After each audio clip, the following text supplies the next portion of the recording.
Salut à vous tous, bienvenue dans le 32e journal La bande dessinée spéciale confinement, avec aujourd'hui un dessinateur qui est voyageur aussi. Il nous a fait connaître le Tibet grâce à Jonathan, et maintenant il nous dessine des personnages de Disney avec sa superbe reprise de Minnie et de Mickey aux éditions Glénat. Et oui, vous avez deviné, aujourd'hui c'est Cosette, notre invité. Bonjour Cosette, Salut! ça me fait vraiment plaisir de te voir pendant ce confinement. Mais Pour bon, toi, qu'est-ce que c'est ce confinement? mais pour moi, c'est la routine, comme pour la plupart des auteurs, j'imagine. Nous, qu'est-ce que tu nous connais? On, Ouais. est on est des solitaires, on bosse. Moi, je bosse seul toute la journée, donc c'est pas un changement fondamental. Nous, on t'a découvert avec plein d'autres Suisses, avec l'album Le Retour de la Bête, qui était en 1973. Oh Est-ce que là, c'était oui, c'était ton premier pas en fait dans la bande dessinée, si je ne me trompe pas? ouais. Oui, oui, oui. Ah oui et non, j'ai fait trois petites histoires dans le quotidien belge le soir, mais Ouais. on va dire que c'était le premier.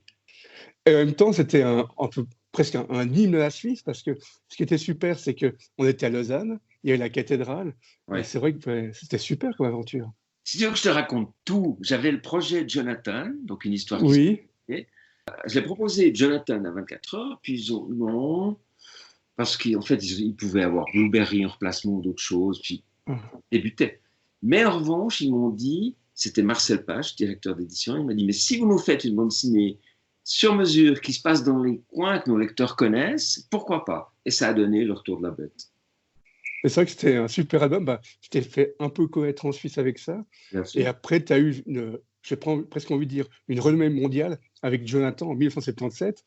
Parce qu'avec toi, ce qui est fantastique avec cette série, c'est qu'on voyage.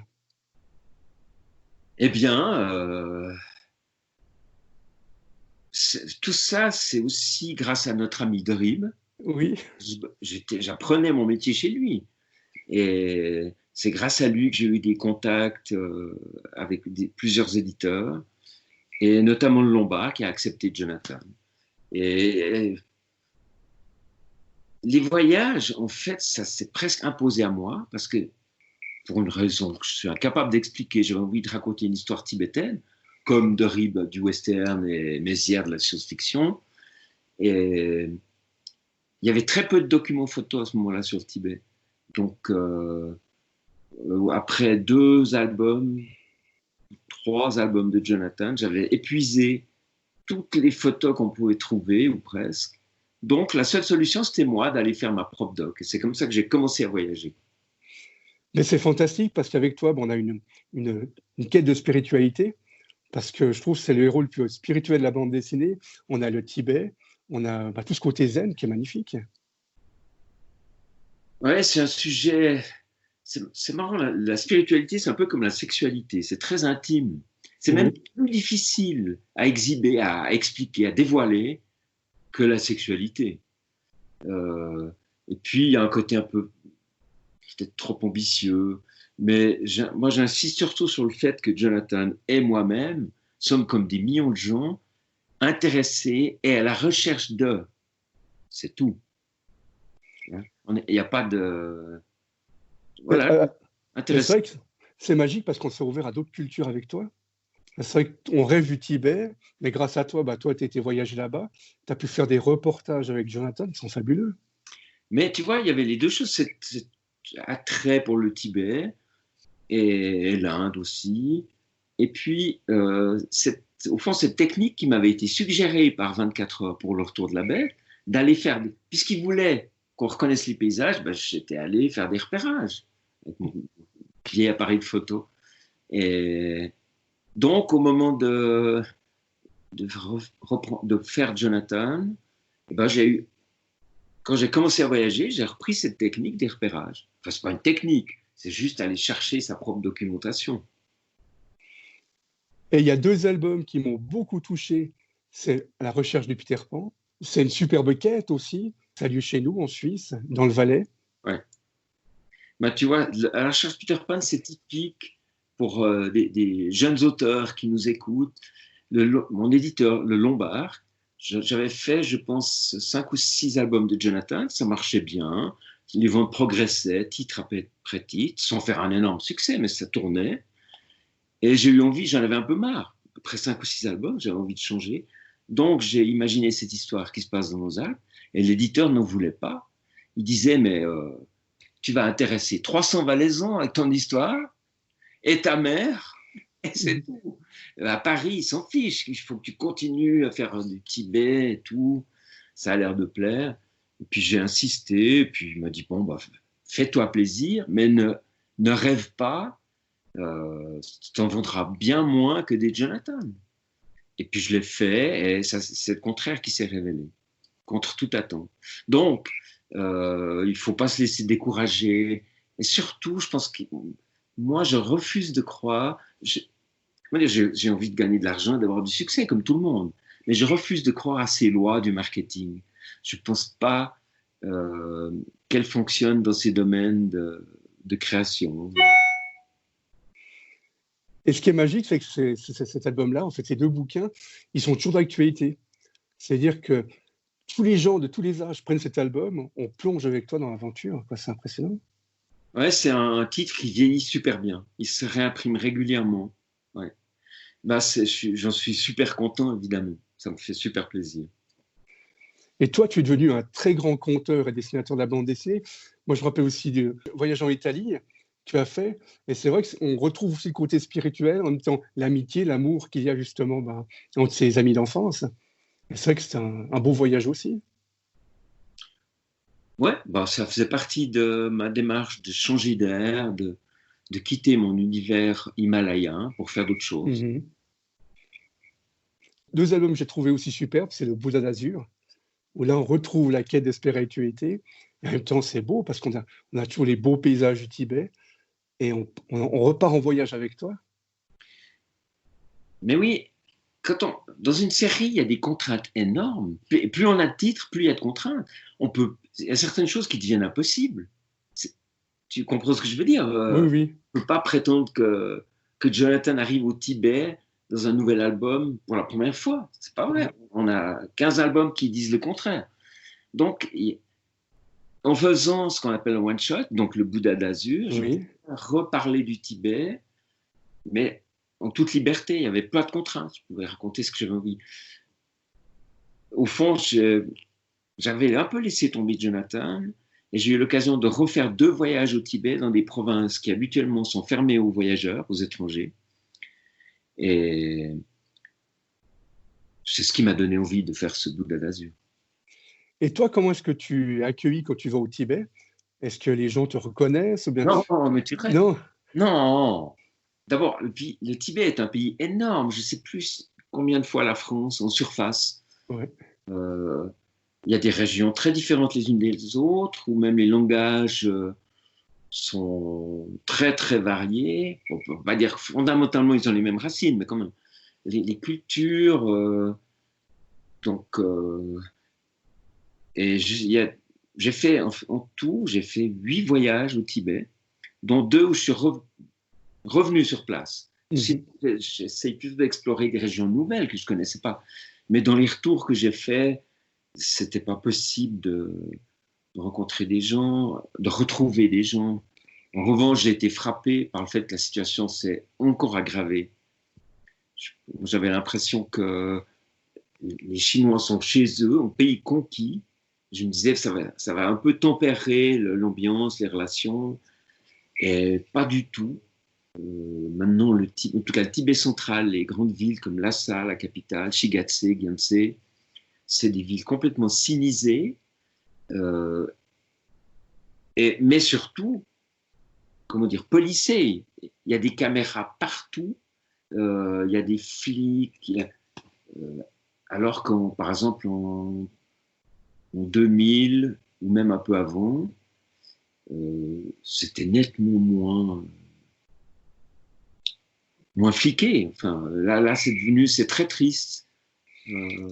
On sent que le peuple tibétain est complètement assommé par cette présence chinoise qui les détruit à petit feu. Et toi, tu as déjà eu des soucis quand tu as été là-bas avec les Chinois? Mais pas du tout.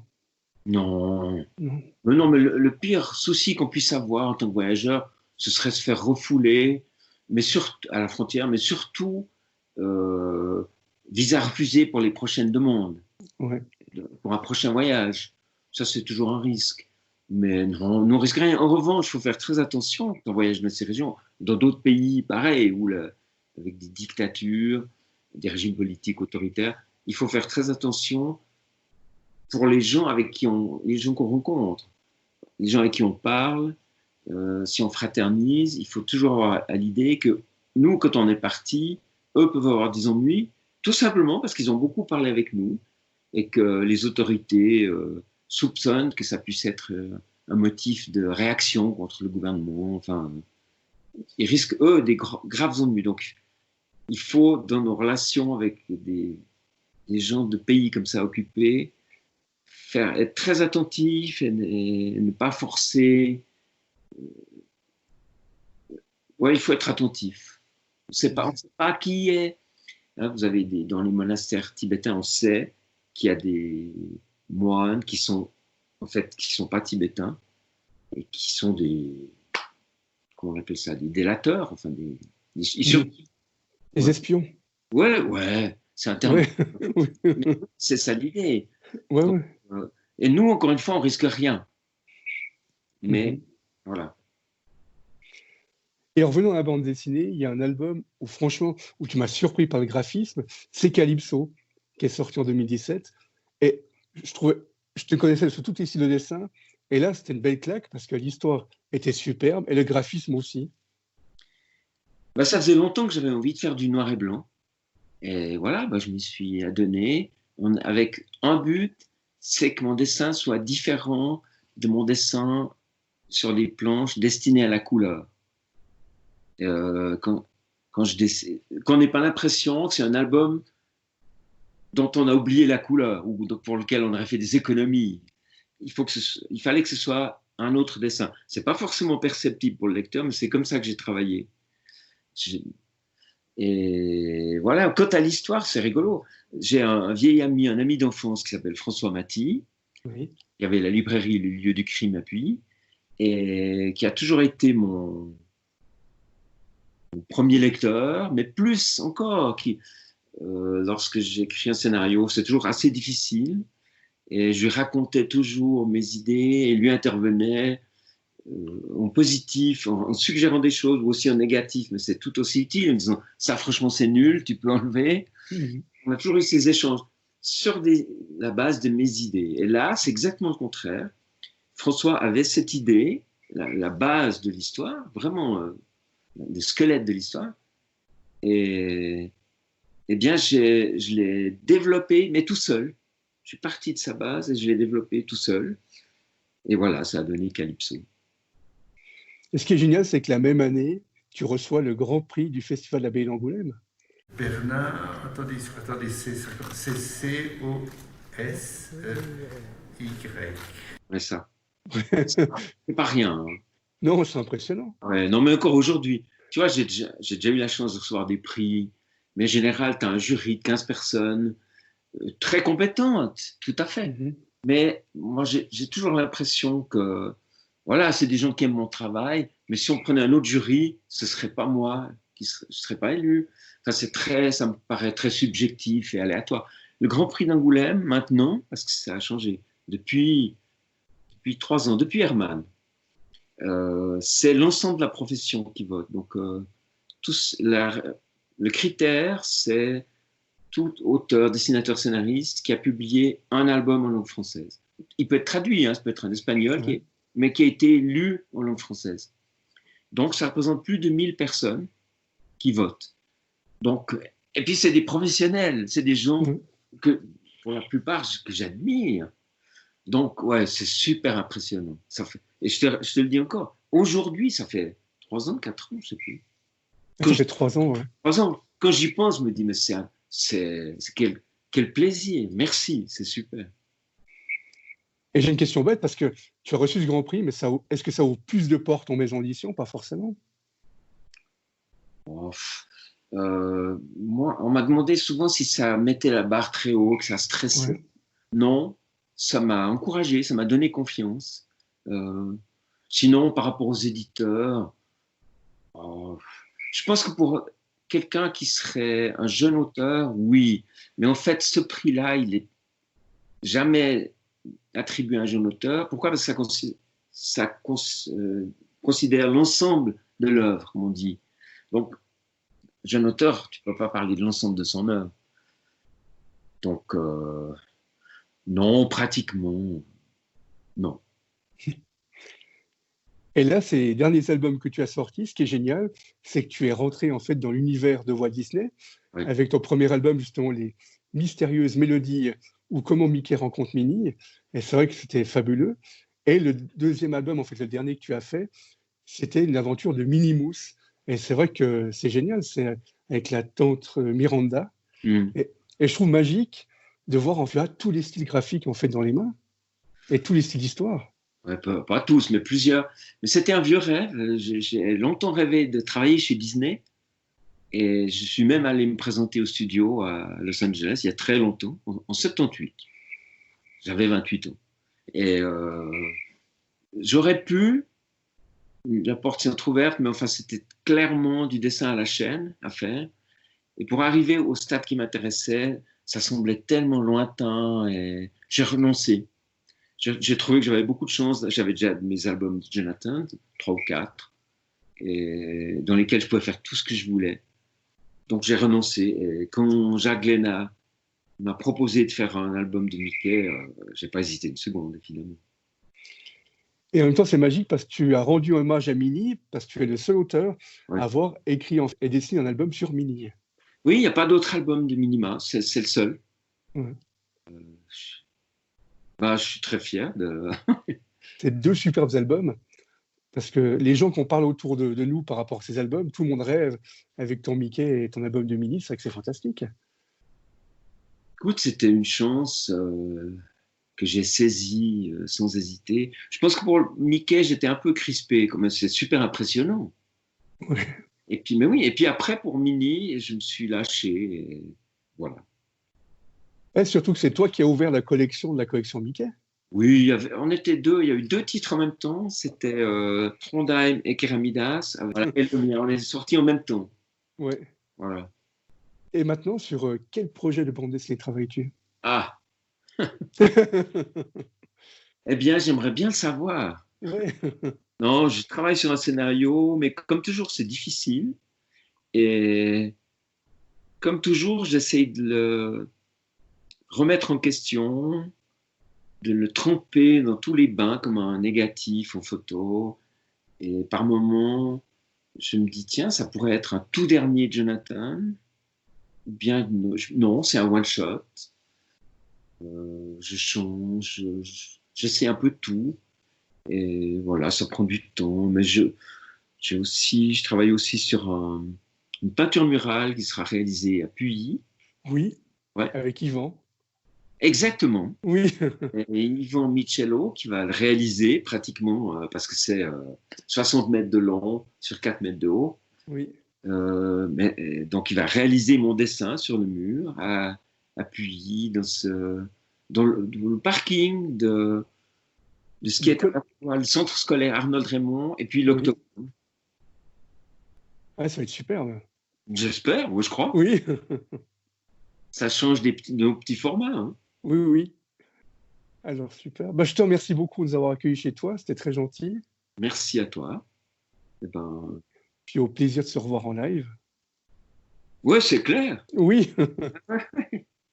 On ne sait pas quand, mais voilà. Ouais. Non, on va positiver. Exactement. Alors, merci beaucoup. Merci à toi, Pal. I will take you